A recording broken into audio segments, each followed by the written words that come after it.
बनी इसराइल के 3 लोग और उनका अमल एक बहुत महत्वपूर्ण कहानी है जो हमें सिखाती है कि किस तरह से इंसान के अच्छे और बुरे अमल उसे अल्लाह की नज़र में अहमियत दिलाते हैं। यह कहानी 3 लोगों की है जो अलग अलग हालात में थे। एक था जो अंधेपन से परेशान था, दूसरा जो कुष्ठ रोग से ग्रसित था और तीसरा जो गंजा था। अल्लाह ने इन तीनों को एक दिन आजमाने के लिए भेजा। एक दिन अल्लाह के फरिश्ते इन तीनों के पास एक एक करके पहुंचे और उन्होंने इन्हें एक सवाल किया। पहले फरिश्ते ने अंधे व्यक्ति से पूछा कि अगर उसे एक इच्छा पूरी करने का मौका मिले तो वह क्या चाहता है। अंधे व्यक्ति ने कहा कि वह अपनी आंखों की रोशनी वापस चाहता है ताकि वह दुनिया को देख सके।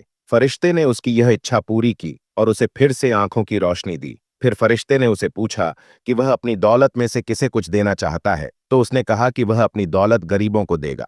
फिर दूसरा फरिश्ता कुष्ठ रोगी के पास आया और वही सवाल पूछा। कुष्ठ रोगी ने कहा कि अगर उसे कोई इच्छा पूरी करने का मौका मिले तो वह अपने शरीर से इस रोग को ठीक करना चाहेगा। फरिश्ते ने उसका रोग ठीक कर दिया और उसे अच्छा और स्वस्थ कर दिया। फिर फरिश्ते ने उससे भी पूछा कि वह अपनी दौलत में से किसे कुछ देना चाहता है, तो उसने कहा कि वह अपनी दौलत भी गरीबों को देगा। अब फरिश्ता तीसरे गंजे व्यक्ति के पास आया और वही सवाल पूछा।